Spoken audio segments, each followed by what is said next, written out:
will share the screen so that I can actually show you my slides. There we go. Okay, so what I'm going to go through in this session with you is I'm going to tell you a couple of theories and models first, because I think it's really important that when we're looking at how we actually manage psychological well-being, that we actually have it, you know, based in some research and some evidence. So I'll tell you a couple of models and theories, and then I'm going to move into some ideas of how you can apply it, what it could actually look like for yourselves to look after your own mental well-being, but also within the organisations that you're working with, so that you can influence positively people around you. So to get started, I want you to keep in mind two really important things as we go through this session.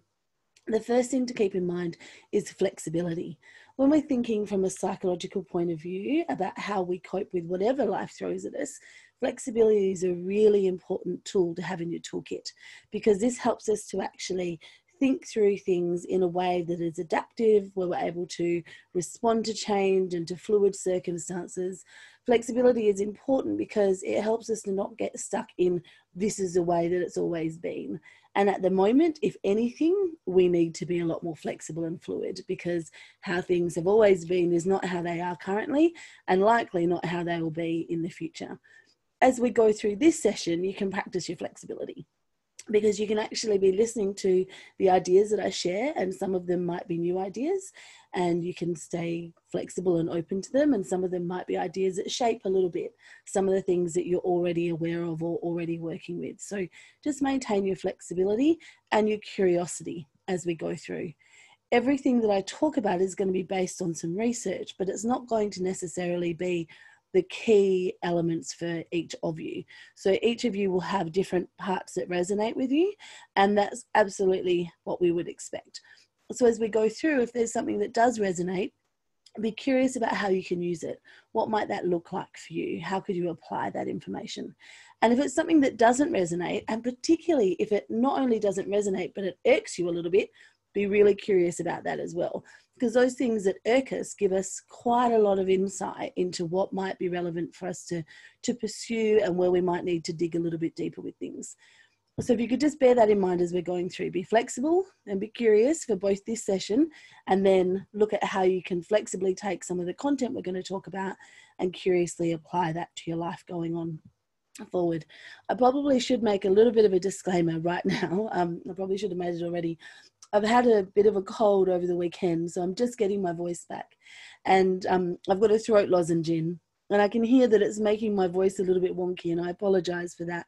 But without the throat lozenge, I think that my throat will get too dry speaking for an hour, that we may have some problems with me not being able to speak at all. So hopefully you'll forgive me for the unprofessional manner in which I'm presenting with you today, but hopefully we can just have a good chat and get some ideas shared that might be of some use to you. If I do feel a coughing fit coming on, I will mute myself.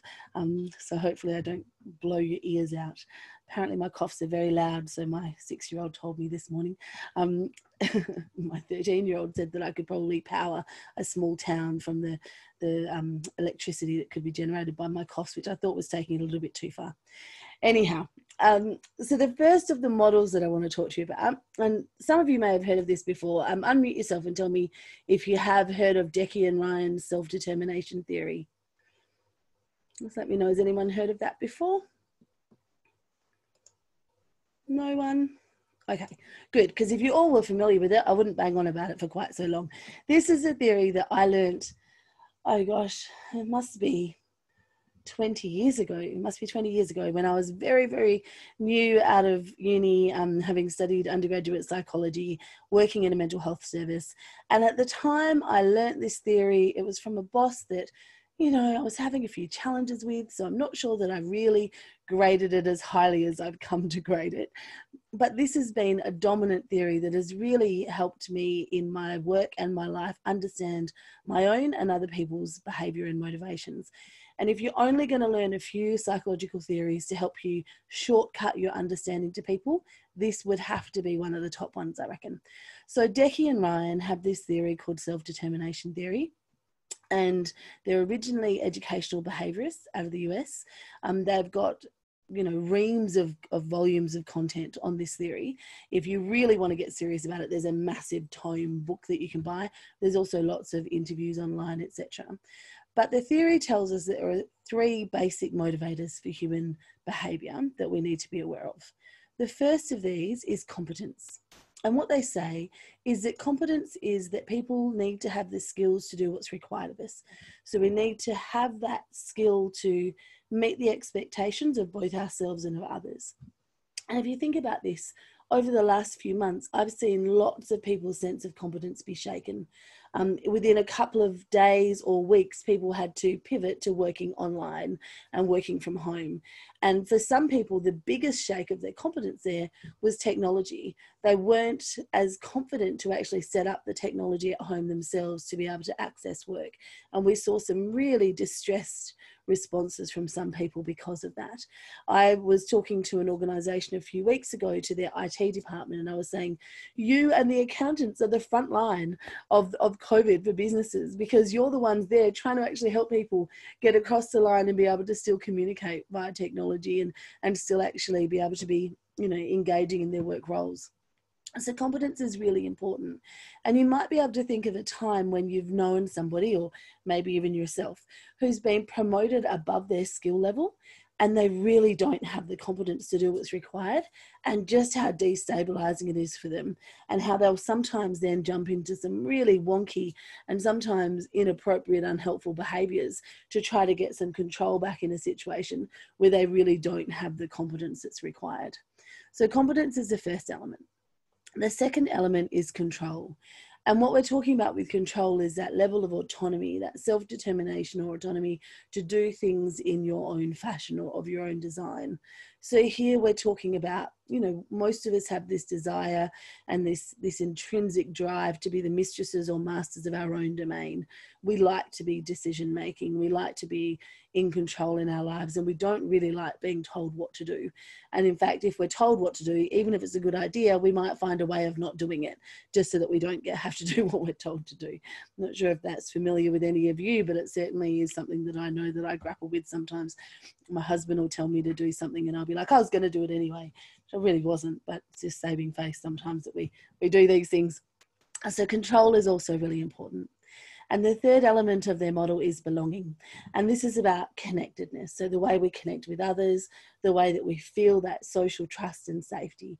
And you will have heard over the last couple of years a lot more rhetoric around this idea of psychological safety in the workplace. And that really speaks to this idea of belonging and connectedness. So it's about having trusted, authentic relationships where you can actually be, where you can drop the mask and you can be present, you can be yourself, and it's safe to do so. And this is a really core human need. So before I move on to putting this into context for you of what's happening now with COVID, are there any of those that you don't understand that you want a bit more of a discussion about? No, they're all good?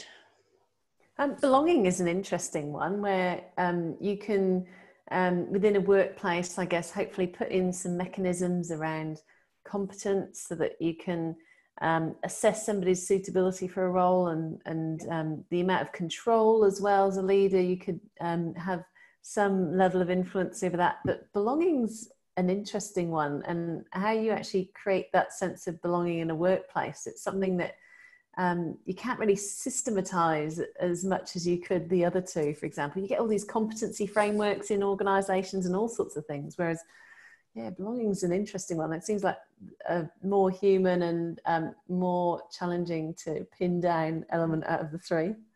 I think you're absolutely right. And I think that's why it gets ignored so often, because it is a little bit more, it's not quite as tangible. And so therefore you have to put a lot more design and effort in, and you have to have confidence to be able to do that. And it's something that a lot of us do not necessarily have the confidence to be able to do. And so when we're looking at belonging, it's really interesting of what leaders need, and particularly the skills leaders need. It is often left off of any of the leadership development programs I've ever seen. I'm just close to the first draft being finished of a new book about people-based leadership.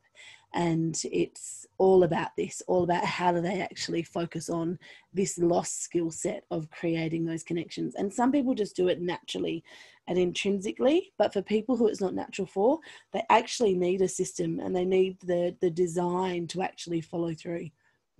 Any other questions? Yeah. If I may, Tash, the belonging element is very connected to culture in an organisation too. And that's a very broad-ranging but largely intangible thing, which plays to what you were saying about it, and Pauline was saying about it. Not you can't proceduralise culture, and therefore it's very difficult to proceduralise belonging, because that's actually how someone feels. In the main, leadership's critical. How an employee in a workplace, for instance, feels about their leadership can change from week to week anyway, but that's going to have a direct impact on their feeling of belonging as well. Absolutely. And I guess the challenge is that it is tricky, and yet it is also important, and it is possible to do it. Even culture, if we're looking more broadly, one of the main roles we have at Blooming Minds is going into organisations and helping them develop positive mental health cultures. So we help them to actually analyse what are the gaps, and there's often so many gaps around belonging and psychological safety. And then we actually help them to define what that can look like. And you can put in procedures that actually do work. It can seem a little bit almost robotic at first when you start to look at what some of those things might be. But we actually see it translate into behaviour change. So all of this is possible. It's just not what we're used to focusing on. So therefore, that's why it feels a bit difficult. So remember at the beginning, we talked about being flexible and curious. I want you to think as we're going through, well, I wonder how we could approach belonging. Be curious about it, rather than thinking that, oh, it's not something that we would normally systematise. You're right, it's not, and yet we can. So how could we approach that? I'm going to give you a couple of ideas as we go through. So if we're looking at competence, control, belonging, I want to give you another model. And we've got a couple of people that have just joined us, so welcome. This is a model that I don't know if you've seen before, but it's, again, just a really phenomenal model for understanding, a bit of a shortcut to understanding people. This is a model that has lots of different representations in research. This one by Adams is my preference because it's really nice and easy. So I did warn you that coughs would come. This is the one that I use because it's such an easy representation. But what they say is that when change is first occurring, people will react with shock and denial. And you possibly saw that yourself when we started to see the tsunami of COVID impacts coming across the world and then landing in Australia. We then start to see some resistance. So people might experience a bit of anger. They might go down into depression. This is not talking about clinical depression. This is talking about that flat state, that despondent state where people are feeling really disengaged and disconnected and maybe a little bit less hopeful. And then we move into exploration. So this is where people start to accept. They might start to be curious and experiment about what might be able to be possible. How could we get there? And then get into discovery and integration. So that final stage of commitment is where we're able to then bounce forward. If you think about this sort of a process, it is really normal that we have this process that most people will go through, going through periods of change. What's interesting, though, is that we don't necessarily go through it at the same paces or to the same depths. So some people might bounce really shallow and quickly. Other people, it might be a really long, low, languishing kind of a process to get through this curve. And neither's right or wrong. It's just that there are differences in the way that we would experience it.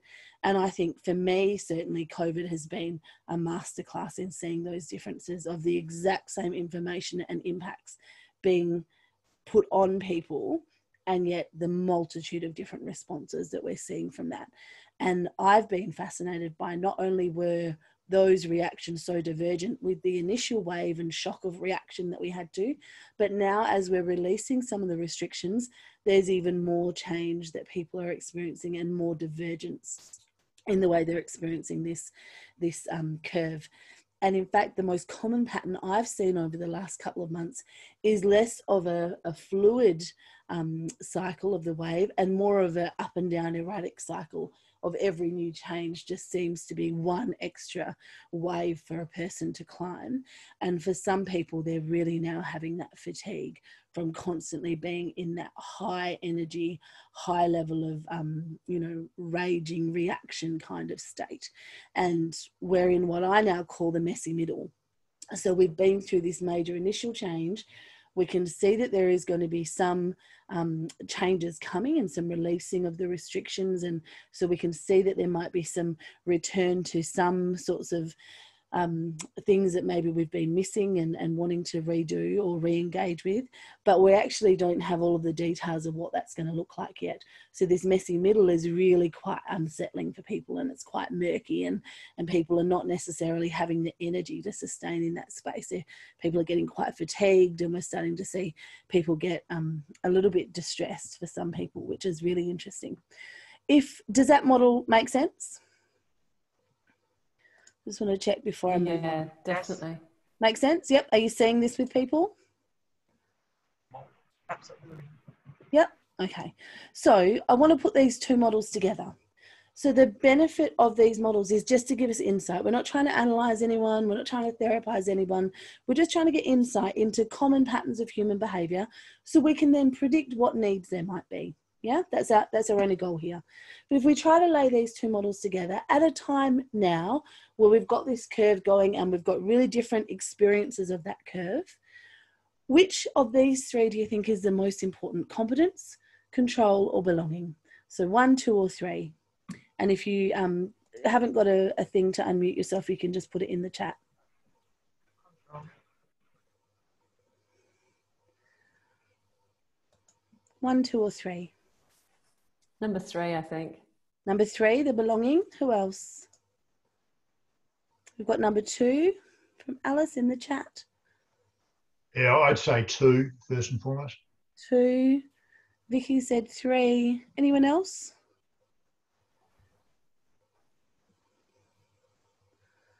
Nope. All right. So interestingly, we've got one more in the chat. 2 from Shauna. Interestingly, they're all important. Of course, competence is important. As I said before, we've had to learn new things and learn new ways of being and new ways of working and engaging. I had a leader yesterday saying to me that, last week, saying to me that the hardest thing for him has been how does he connect with his staff who actually aren't face-to-face. So we've been doing some coaching with him around how he actually has the skills to maintain connection, which is really interesting. You know, he was like, I've never cared much about soft skills before. And I was like, that's because they're not the soft ones, they're the hard ones, are all the people skills. So, you know, really looking at the competence that we have both technically and in terms of our connection with others can be really tricky, and maybe something that we haven't focused on before. Control, as we mentioned earlier, there's a lot that's outside of our control at the moment. There's a lot that we just can't control. And so some people will become really quite focused on the things they can control. And one of the ideas here is to really focus on, you know, those control circles, what's within my control, what's outside of my control, and really do a COVID approach to that, a COVID lens of, with everything going on around me, what's within my control? Okay, how am I focusing on that? What's outside of my control? Okay, how do I let go of that? And really giving ourselves the support to be able to let go of what's not within our control. But of course, the most important one from the research is the belonging. And this is because what's really fascinating is if we have the belonging right, people will forgive us for deficit in the other 2 areas. So if we get the belonging right and you don't have the competence, you will actually allow it to be overcome. That deficit will be overcome much more easily. So for example, if Pauline is my boss and I have been given a promotion to do a new job, and I trust Pauline, I trust that she's going to, you know, authentically, ethically mentor and support me into this new role, I can go to her and I can say, Pauline, I really am not sure that I know how to do X. And I can trust that she's not going to scapegoat me. She's not going to throw me under the bus. She's not going to dismiss me. She's actually going to say, all right, no worries. Here's the coaching that you need to get that. So if I trust her and I have that belonging, I can overcome the competence. Same in the control. If Pauline's my boss and I have a lack of control, everything's happening around me, I'm not in control of any of these changes, I don't have the level of influence or power to determine what happens next, but I trust Pauline, I'm going to trust that she's actually going to do the right thing by me. I'm going to trust that I can alleviate my need for control because someone I trust has some control. Does that make sense? Just give me some feedback. With a small enough group, you can unmute yourself. Yeah, I like that. And when I did the some leadership training through the Hay group, they talked about a good leader should have an umbrella almost. So there's all these rocks raining down in terms of all the organisational challenges and uncertainty. And it isn't about passing on all those rocks to your people in terms of, giving uncertainty and ambiguity into their lives. It's about actually holding a shield over them, and that's the kindest thing you can do as a leader, so then they can actually feel like they're in control of their area, because otherwise you're handing things over and they don't have that level of influence over changing them in any way. Yeah. So one of the things that I'm noticing in my work is that those leaders who are struggling the most at the moment are those who have that old command and control style of leadership, because there's a lot less that they can control. They can't just see visually that everyone is working every minute of the day. They have to engage with their employees with trust, and they're really struggling, some of them, to actually adapt to that. And the same with employees. If they don't have the trust with their leader, they're really struggling. We've seen some employees doing ridiculous hours in organisations because they feel that they will be seen to be skiving off if they're not actually putting in extra. And so they're much more productive than what they usually are amidst a pandemic, not because they've got more focus time, but because they're doing ridiculously long hours and risking burnout and risking all sorts of other psychological injury risks coming through from that. So I want to be really conscious that all three are important, but belonging is one that we probably have a lot more influence over and that we can actually really focus on. So the exciting thing is this is a gap. This is a gap that lots of us could actually put some attention to. How do we maintain belonging? And you were saying before how, what did you say? What the new normal looks like, Steve? Is that the cliche you said? Yeah, that was the term I used. It has become a bit of a cliche, I think. Yeah. Whereas I think now's the opportunity to look at what's next rather than the new normal. Let's not even pretend that we have to go back to anything that was. Let's look at what's next. Let's look at what was working for us and how do we maintain it, what wasn't working for us and how do we actually shift that up a bit. I've been doing some online sessions with a group of organisations across Australia and in Asia, and talking about, how do we actually, what's been working for you? How do we keep that? What's not working for you? How do we overcome it? And how do we really meld into what's the next looking like? And having people in that co-design, having your employees in that co-design is a really critical part of belonging. It's not about doing to people, it's about doing with people. And we know that belonging is such a core need that if we do with people, even if we make mistakes and take missteps along the way, they'll be there with us a lot more than if we do it to them, and they'll be really happy to reject anything that we offer and suggest, and any mistakes we make, they will look to expose them.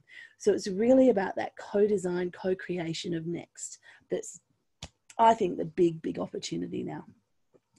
Any questions about that model? I'm going to keep asking you just because we've got such a small group. I can hopefully meet your needs. Nope. Okay. So if we're thinking about these two models and we're thinking about them together, what does that actually mean? Well, I'm noticing some really interesting reflections and focus in Australia around mental health and wellbeing, and that's, as Pauline said to you at the beginning of the session, that's the area that I focus on. So at Blooming Minds, we work with organisations to create positive mental health cultures. We work with leaders to help them to recognise and respond appropriately to mental health issues. And in the work that I've been doing over the last few months, I've really noticed that there is a much bigger conversation about the mental health risks of the pandemic, not just the physical health risks or the economical risks. And there's a little bit of, probably not enough focus on the mental health side, I think, although there certainly has been more focus than what I'd anticipated. But what's been really interesting, as always in this country, our conversation about mental health is a little bit wonky.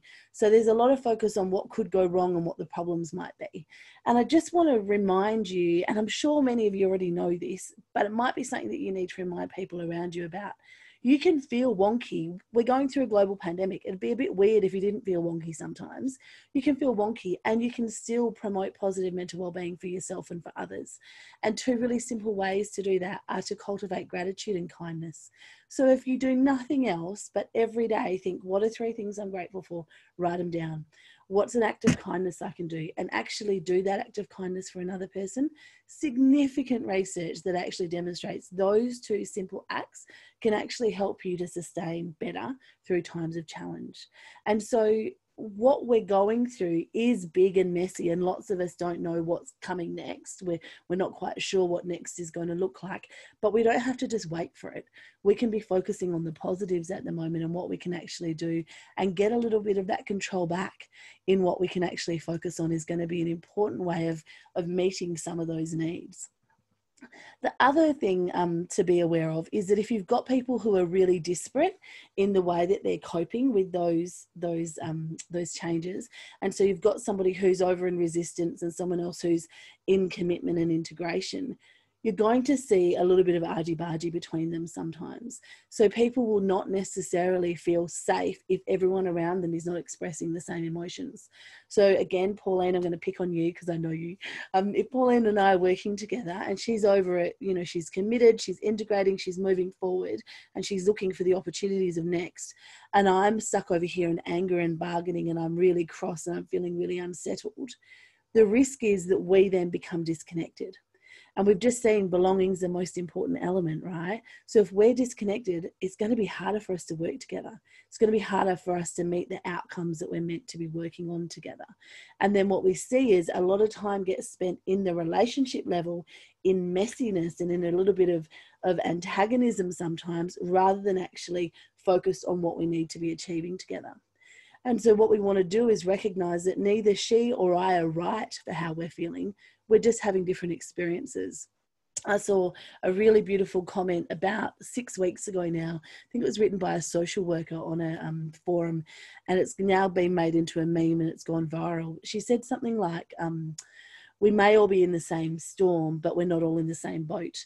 And it just resonated. It just landed for me. I just thought, that's exactly what I'm seeing. People are not in the same boats. They are in the same sort of storm though. But how big and solid your boat was to begin with is going to actually have an impact on how you ride that wave. And so what we want to be able to do is recognize we may be in different boats, but that's okay. It's okay to be disparate at those points on that curve. And how we can connect with people despite those disparate points is a really key opportunity to maintain that sense of belonging. I'm just going to... we've just got someone in the chat. Kindness is key. Steve, I agree. Absolutely. Okay, so I'm going to tell you our 4 steps for listening loudly that helps to maintain belonging and connection when people are having disparate experiences. And we use this in the current context for COVID and people who are at different points of that change curve. We also use it just in listening every day to people. So if you've got somebody who's got something going on, it's really tempting to jump in and tell them what they should do. Who's ever been guilty of that? Just give me a silent nod. I can see your heads there in the video. You've jumped in and told people what to do. Yep, it's not just me. Good. So we sometimes jump in and tell people what to do, and then we lose them. We disconnect from them. When we're jumping and giving people advice, advice is full of our own opinions, and it's often what we mean with good intentions, but we often really lose people. And think about it. When was the last time you gave someone great advice and they took it anyway? Often they don't. So what we want to do is recognize those core needs: competence, control, belonging. The person needs to feel that they've got the competence and skills to come up with their own solutions. They need a sense of control and self-determination in defining and engaging in those solutions. And belonging is they need to feel that they're connected with us, not that you're doing this to them. So if you can honor those 3 needs as you're listening loudly to a person, you can actually motivate them much more into taking the next steps that they might need as relevant to them. So this is our model of how we listen loudly, and you're welcome to use it if you think it'll be of use to you. The first step is to acknowledge. So if you've got Pauline who's really engaging with the new next and she's doing awesomely, and I'm over here in, you know, a really angry spot still, if Pauline says to me, oh, Tasha, you're wrong for being over there, that's ridiculous, just come along here, I'm then going to react, which she never would because she's too nice. But I would then react with saying, well, Pauline, you're just you're just naive. You're not even seeing how terrible it is. You're a sheeple. Just go on and stick your head in the sand. And I'm over here with the one that knows everything. And we're going to end up disconnecting. Instead, if we can actually acknowledge each other's positions without making judgment about it, that's a lot safer. So Pauline could say to me, well, Tash, that sounds like you're having a difficult time with it. She's not telling me I'm right or wrong for how I'm feeling, but she's just acknowledging what is real for me. And there's a real validation that comes in that acknowledgement. And it's a really important thing. Brené Brown, are you familiar with Brené Brown's work? Just give me a nod if you are. A couple of nods. Okay, no. Brené Brown, you might want to write this down. B-R-E-N-E. So B-R-E-N-E. And then Brown, just like the cow. Watch her TED Talks. If you like her TED Talks, buy her books. If you don't like her TED Talks, don't buy her books because they're more of the same. But her best book, I reckon, is called Daring Greatly. Phenomenal book. But Brené Brown says you have to feel an emotion to heal an emotion. And as twee as that sounds, it is actually accurate. You can't just bulldoze people past their emotions. You can't say you shouldn't be feeling this way. Instead, if we acknowledge that's how you're feeling, people settle for a minute. It's not about getting, stuck and soaking in the emotion, but it is actually about acknowledging it and saying, and how you're feeling is valid and it's okay. Doesn't mean you have to stay there forever, but how you're feeling right now is valid and okay. The second step is to express empathy. So you acknowledge, wow, that sounds like you're having a hard time, and then you have empathy for it. Well, I'm sorry that's what's happening for you, or I'm sorry that's your experience, or I reckon I'd be really struggling if that was happening to me too. Show that empathy and compassion, that you can see the effect it's having for the person. And then at some point, and this is going to really vary depending on where the person's at and also the boundaries of the role with who you're having this conversation with. But at some point you might move on to exploring options. So you might talk about, okay, so based on what you're telling me, is there anything that might help? And if the person says, no, nothing will help. Okay, well, if I was in your situation, what would you suggest I try? Because sometimes we're much better at telling someone else what to do than come up with our own ideas. And then when they say, oh, well, I'd tell you to do this, you go, oh, well, would that work for you? And flip it back and see if they can apply it. And if they can't come up with anything, then I would say, okay, well, I'm not sure, but I reckon if I was in your situation, I might try this, this, or this. So give 2 or 3 alternatives. And then I'd say, would any of those work for you? And then you're going to have a discussion from there. And if they're still stuck and they say no, then maybe now's not the time to be moving into action. Maybe they need to sit for a little bit more. And that's okay. There's no stopwatch that actually says how long you're meant to be in each of these phases. It's an intuitive process to really listen loudly to the person and where they're making those incremental adjustments. But if you say 2 or 3 things, what does that give the person? Unmute yourself and tell me why you're giving them 2 or 3 options, not just telling them one thing to do.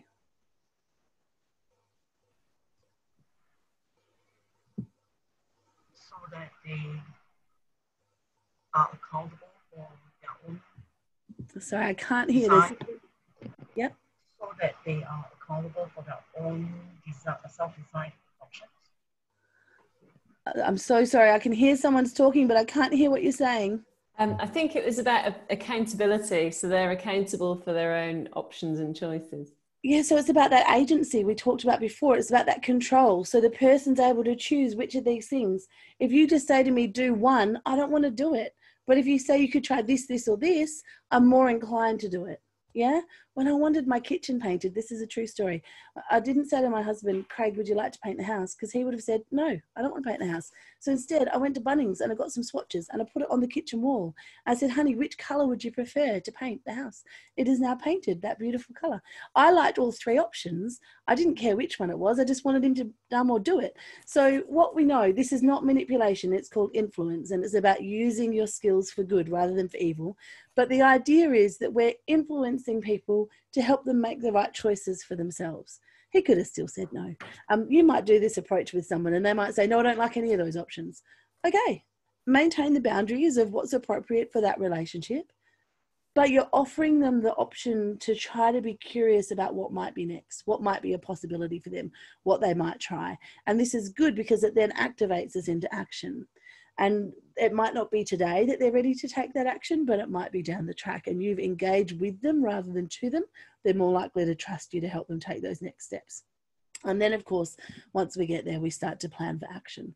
So what might it look like? What do you need from me? Any way I can help you? That's the sort of approach we're taking there. Does that make sense as a model? Yes? I think it looks great, Tash. And one of the interesting things, you mentioned empathy there. And today is actually Empathy Day. So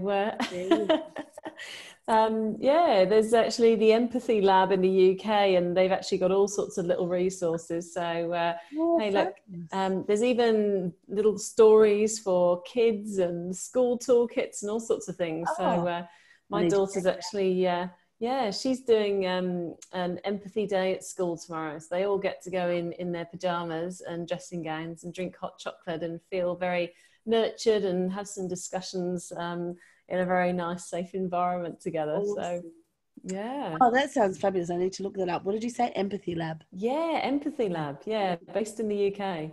Oh, fabulous. So this Listen Loudly model, we have a video of that if any of you want to get access to it, just flick me an email and I'll flick you a link to it.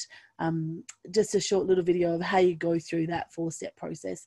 And if you're coaching someone, you're more than welcome to share that video with them.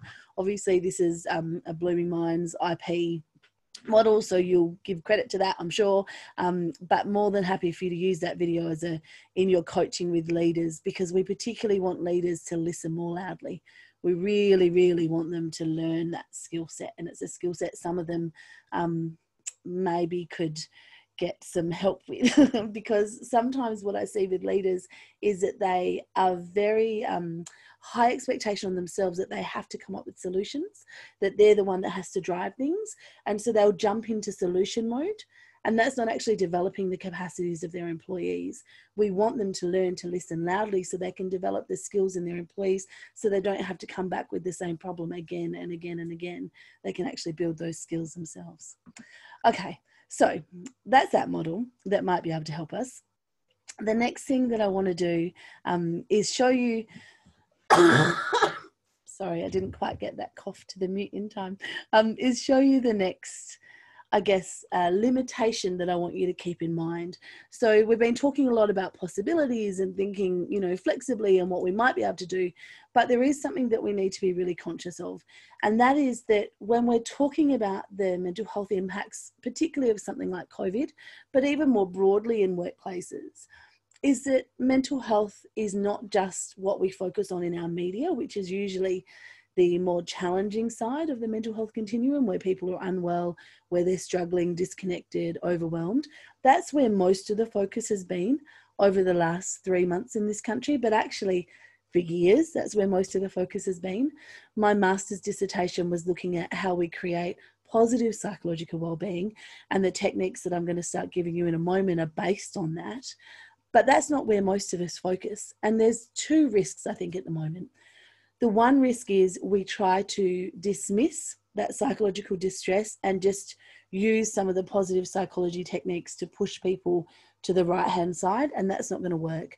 So if we listen loudly and people are talking about something that's big and that's overwhelming and they're distressed, they need professional help. It needs to be something that, just like if they were talking about symptoms with their heart, if they're talking about symptoms with, you know, a really bad knee that they couldn't function with, you would encourage them to see a professional. The same for our emotional well-being. If someone's really struggling and overwhelmed, if it's affecting their self-care, it's affecting their functioning, if it's sustained for more than a few weeks, or if it's just got our attention as being, you know, they're talking in ways that's hopeless and helpless, we want to encourage them to get help straight away. So part of that listening loudly, 3 options would be, it sounds like it might be time that we get some more support for this. Who could we talk to? You can talk about EAP or community services, GPs, etc. But really normalising help seeking is important. The second risk, I think, at the moment, and that I'm really hearing a lot with COVID, particularly from a national government approach, is there's lots of talk presuming that there will be great risks to people from mental health issues, but there's very, very limited talk about the other side of what can happen after a traumatic experience. So we certainly have post-traumatic stress as a risk, but we also have post-traumatic growth as a risk. And this is a really common phenomenon that when we live through traumatic experiences, either individually or collectively, some people will flourish through it. They will actually create a new state for their life that is more rich and more flourishing than what they had previously experienced. And we don't want to discount that. And there are some things we can do to actually increase the risk or the chances of that. So the kindness and gratitude that I talked about before are key parts of that. And there's a few other things we can do as well that I'm about to talk to you about. So I guess I just want to caution at this point that we don't just think that everything is going to be negative, that we see the possibilities for actually blooming through this pandemic. And we're doing a series on social media about just that, tips for blooming through the pandemic. But the second thing is that if somebody is really struggling, don't just dismiss it as being part of the pandemic, but actually listen loudly to where they might need some support. Because for some people, this is just a straw that broke the camel's back and they were already struggling. And this has now actually just put them to a point where they really do need that professional help. And we know for Australian adults, the number one thing that makes us get professional help for our mental well-being is when someone we trust suggests that we do. So someone that we trust going through that curious approach with us, normalizing help seeking and encouraging us to get that help is the number one thing that actually makes us go and get it. So you could be in a position of great influence for someone there that you see is maybe struggling and needing some support. But I think the continuum here is really important to recognise, and I think that's a conversation we could have a lot more of in Australia, that mental health is not a binary state. It's not you're either well or you're unwell. It is a lot more fluid than that, and there is a lot that we can do to possibly increase and improve our mental well-being.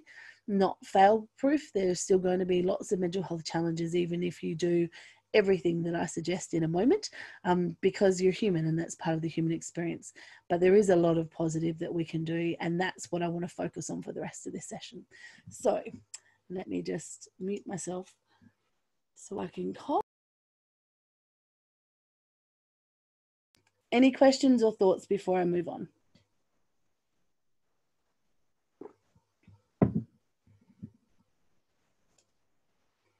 Nope. I keep scrolling through your videos looking to see if I can see anyone saying anything. Nope, you're all just staring at me. Excellent. Okay, so I'm going to tell you a model that is based on a lot of the research that we've done. It's a model that can be used in two different ways. So you'll see there in the middle it says leading positively through change. And I thought this might be the most useful thing to tell you about now, given we're in the midst of COVID. This is a model that we're helping lots of leaders use to manage their teams through change, but it's also a model that we're using with lots of individuals to self-lead through change. So how they can actually lead themselves through this wonky process at the moment. So even though it says leading, it's not just about positional leadership or leading of influence, it's also about self-leadership. So bear that in mind as I show you each of the 5 elements. The first part of this model is about having values-based leadership. And this is a really important part of managing our psychological well-being, is recognizing that we have values, and when we live in alignment with those values, it's much better for our psychological well-being. And when we're not in alignment with those values, it can actually be really quite disruptive for us and can lead to dissonance for us. So we all have our ideal self. You know, this is ideally who we are and how we engage. And then we have our actual self, and there's always a little bit of a gap. And that's just quite usual. But what we don't want is that gap to become a gaping chasm. We want to make sure that as much as possible, we're living in a way that we're proud of and that we feel is authentic and integrous to who we are and how we want to live. And what that means in times of change is that we need to slow down processes sometimes from being very reactive and just doing what, comes in the moment, and stopping and filtering decisions through the lens of our values. So a real key here is first knowing what your values are. So if you're leading others, it's the organization's shared values that you're wanting to focus on. What are those values, and what do I actually need to do to put them into practice? What do they look like? What is the behavioral elements of those values? If it's about yourself, then it's about reflecting, what are my personal values? And when I know what my personal values are, then again, what's the behaviors behind that? What does it look like in practice? And once you've got that lens, you can then look at any decisions you have to make, any actions you need to take, and you can put it through that lens and go, okay, this is my value. So therefore, how does that look? What does that mean? So our values at Blooming Minds are excellence, significance, and integrity.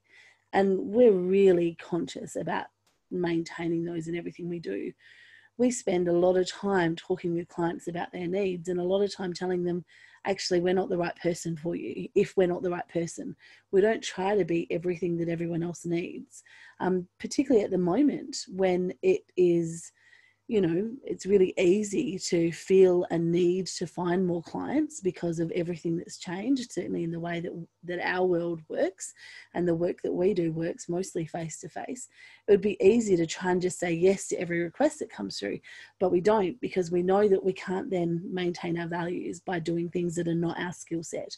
It's okay to extend ourselves a bit, but to not actually try to be everything for everyone else. So values is a really important thing, both organisationally but also for individuals, and really looking at what those behaviours look like and getting a definition for yourself of what that's going to mean is important.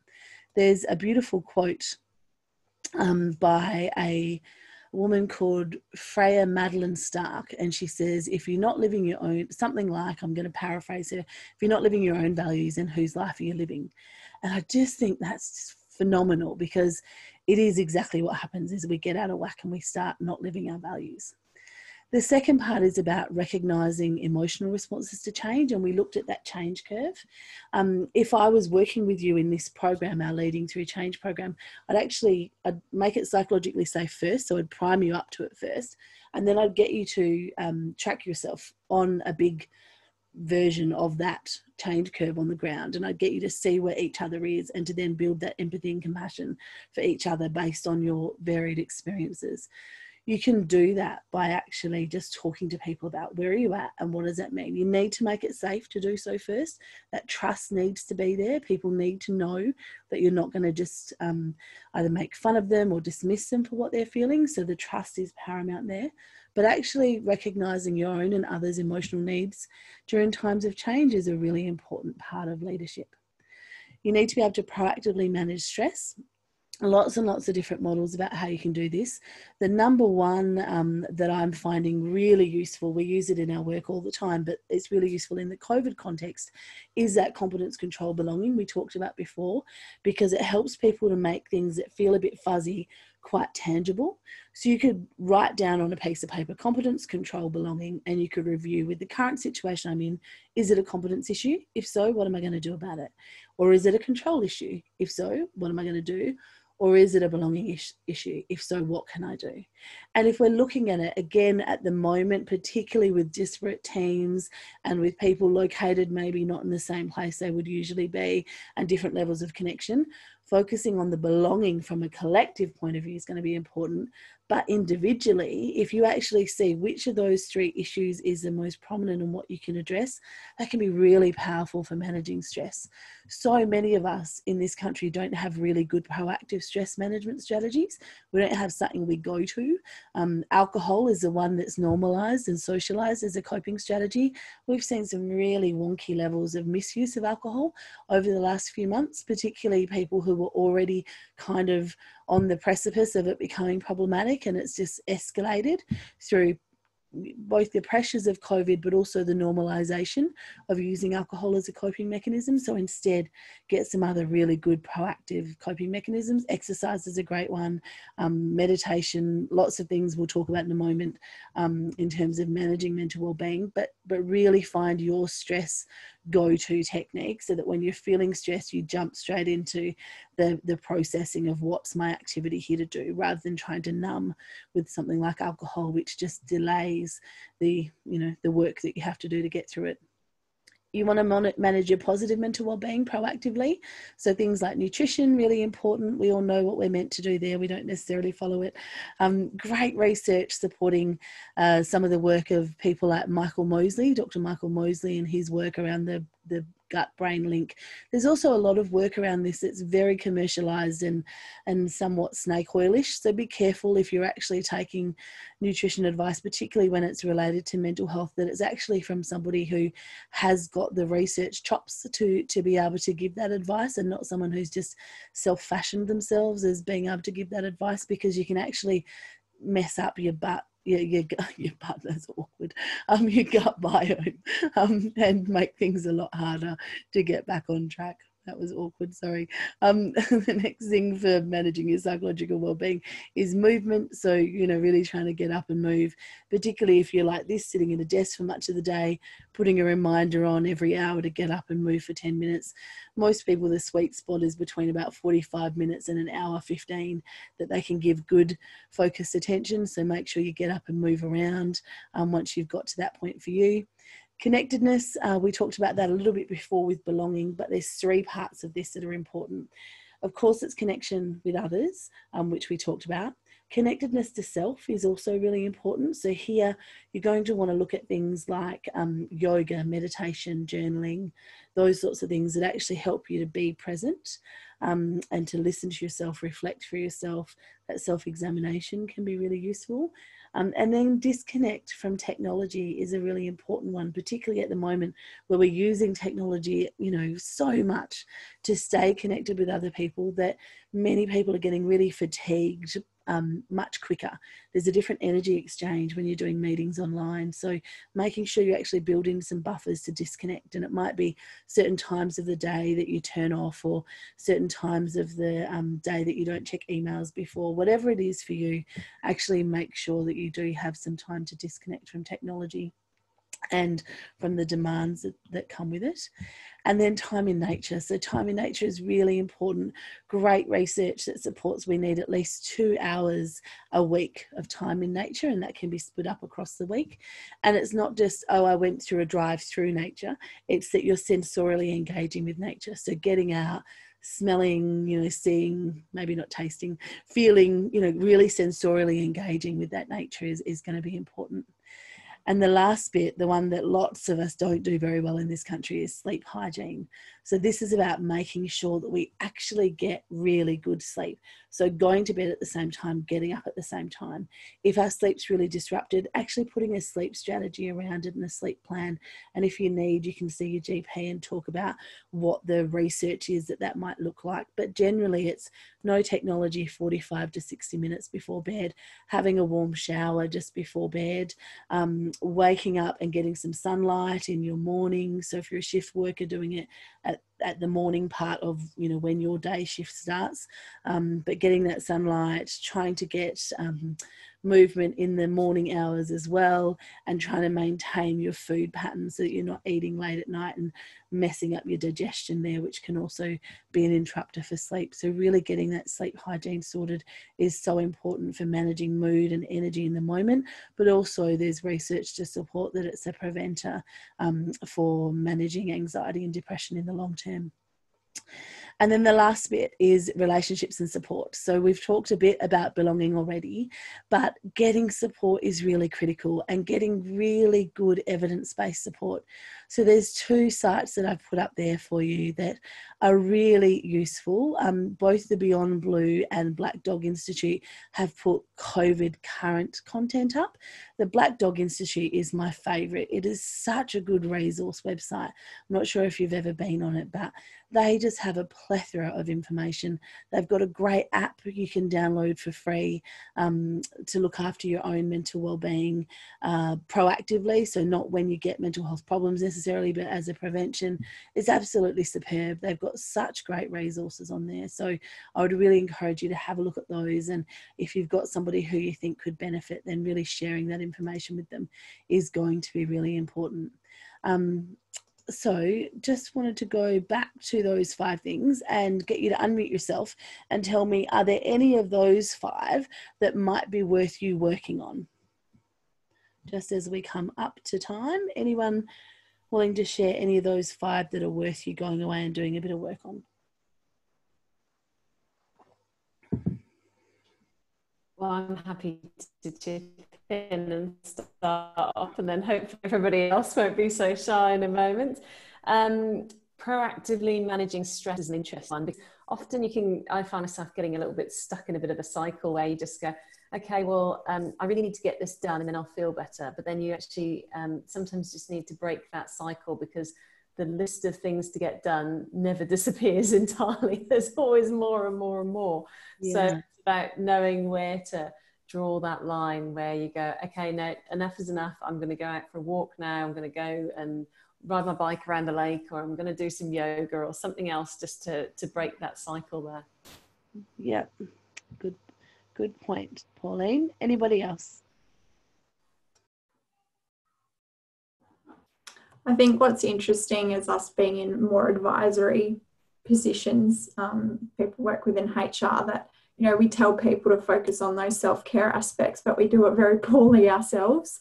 So I think definitely, as I've been personally working from home, I've actually purposely made myself do all of those self-care strategies, which I was doing a little bit beforehand, but I actually make myself take the time, as Pauline said. But yeah, it's quite interesting. Yeah, and I think it's just about knowing where your boundaries are and not pushing through them and being quite strict with yourself. So yeah, and really imposing that structure on ourselves that no one else is going to impose on us is sometimes important. Yeah. And in the chat, Alice has said, yeah, relationships and supports, and she's agreed with you, Shauna, that yeah, HR often miss out on themselves. I think that there is a real risk when you're in a profession that is so reliant on you caring and responding to everybody else. It is very easy to be focused on the external. And it is sometimes really uncomfortable to focus on the internal, because it's not the direction you're often focusing on. And so if you can habitualize some of these things, that takes away some of the energy required to get started. So if you can look at which of these 5 things I need to work on and what habits can I build. One of the things you can download from our blog is a daily chart that you can print off that goes through each of the 5 areas of the positive psychological wellbeing, and you just tick off each day that you've done it. And if you've done it, awesome. And if you haven't done it, then it's a reminder. And what happens is, over a couple of weeks, I'd get you to look at it and go, which are the ones I'm naturally doing? Excellent, they're already habitualized. Which are the ones I'm not naturally doing? How do I build a habit around them? And really consciously doing that. It's also in our latest magazine. So Pauline mentioned before that we have a magazine that comes out. There's I was going to say a great article, but that's very boastful, isn't it? There is an article, which you may find great, in the latest magazine about this model of leading positively through change. And there's also a couple of pages before that printout that you can have that actually goes through talking about those 5 self-care things and how we can prioritize them. So make it a habit. 2 simple steps to make it a habit. 1, actually anchor it to something you're already doing. So if you wanted to do the meditation, what you'd do is you'd anchor it to something you're already doing. Maybe you have breakfast every morning, so you're going to sit down and you're going to do your meditation before you have your breakfast. Again, a whole bunch of meditations available on our website you can download for free, or download one of the apps. My favorite is Insight Timer, because it's free, but it's also very good. So INSIGHT and then timer. And so anchor it to an existing habit and get a buddy. They're the 2 best ways to habitualize a new habit. So say to somebody, okay, every morning I'm going to do this for breakfast, and then I'm going to message you once I've done it. And that buddy, that accountability buddy, can be really useful when we're trying to build a new habit. Anybody else got any of those that you're going to work on? Smiling Mind is also free. Yes, Shauna, it is. And at the moment, there's lots of restrictions, and fees have been lifted from lots of the different apps, which is really awesome. And Smiling Mind, I believe, is an Australian couple behind it, which is even more awesome. And the whole thing's always been free. That's why I advocate for that one quite a lot, as opposed to some that's get you in. Has it always a subscription? I thought Smiling Mind did have a subscription required previously. No. I use it all the time with I do quite a bit of training, so okay, quite a lot. There you go. I learned something awesome. Anybody else? Yeah, another thing is EAP providers. So some of them out there have now actually got their own apps, and so you can actually keep yourself accountable in there. And sometimes there's some different meditations and things. So it's great that the tool of meditation's out there quite widely now and quite easy to access. So Yeah. helps reduce the excuses and the barriers to actually getting on with it, or some of them at least. People see it a lot less as an alternative thing to try now, and it's got a lot more mainstream recognition, at least, even if not uptake. But at least it's not seen as something so totally weird anymore. And yeah, I think that's only positive. Okay, so to finish off, well, that was my finishing off, sorry. So to finish off, I just wanted you to think about that in terms of yourself. What are some of the strategies that you could use, and how this might apply for you, and maybe some of the other people you're working for or with. So as I said in our latest eMag, which you can just download for free from our website, bloomingminds.com.au, you'll see there's an article on leading through change. So it goes through those 5 steps and some activities under each, some things you can do, and how you might be able to put that in practice in your own work, whether as a consultant or if you're embedded in an organisation.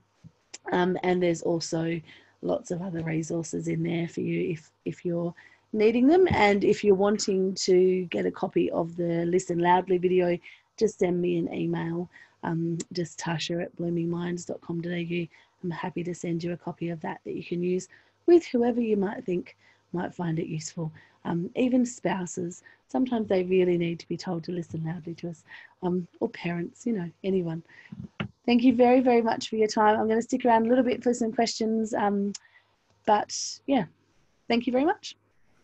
Wonderful. Thank you so much, Tasha. So before I get into the formal thanks, has anyone else got any questions?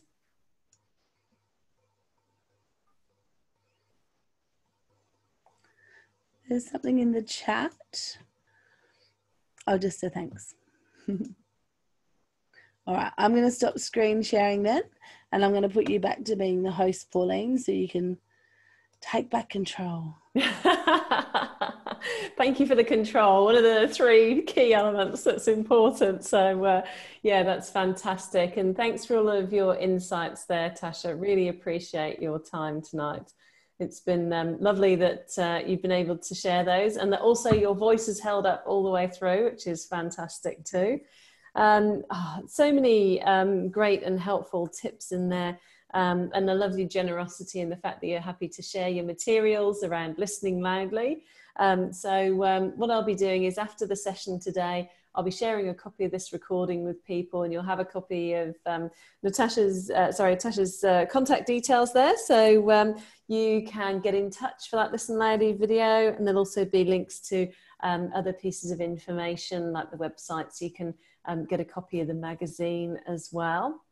And one of the things that I love about Tasha's work is really that it isn't just about a job that's being done out there. It's all about living with real purpose and living with real values. And if you actually look at the Blooming Minds website, you will see the huge range of organisations that Blooming Minds supports out there in the community.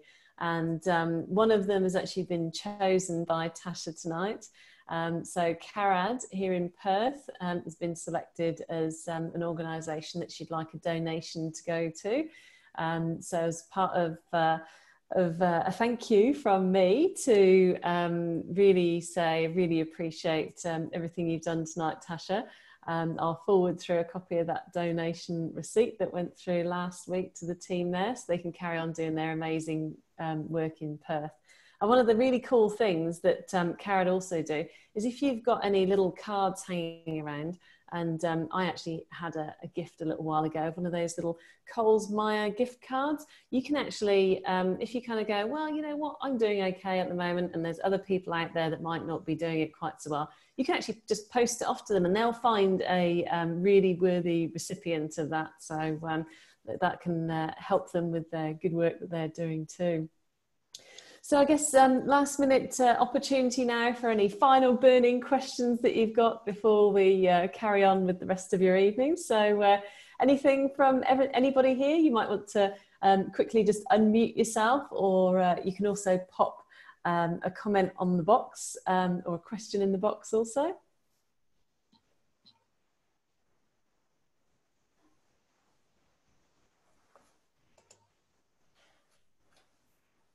So thanks very much for all the kind messages. It's great to see that you really enjoyed the session tonight. So that's awesome.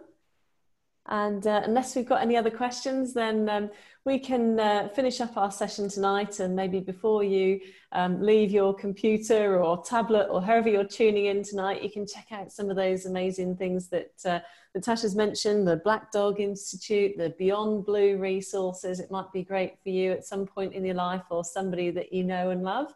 So there's so many ways to help people out there now, and it's one thing that I've found that I've really enjoyed seeing in terms of a societal shift over the past 10 years is that shift around mental health. It used to be such a taboo subject, and now people are actually happy to talk about it. And all of you were happy to come and tune in tonight to our session. So yeah, thank you so much for your time. Thanks, everyone. Thanks very much. And I'll be in touch soon with the recording and the information. Take care. Bye. Thank you. Bye.